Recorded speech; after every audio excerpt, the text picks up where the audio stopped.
Baguio envahi par des cascades d'eau.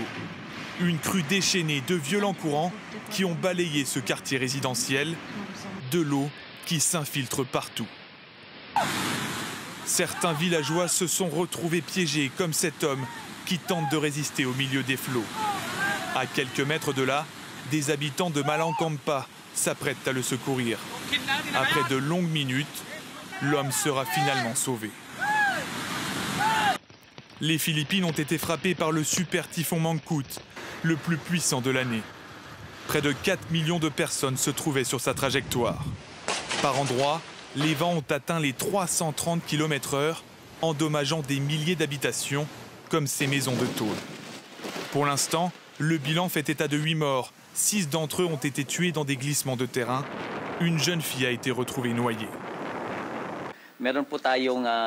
Nous avons trouvé un corps qui flottait dans la rivière Maraquinia sous un pont, apparemment une jeune fille de 9-12 ans.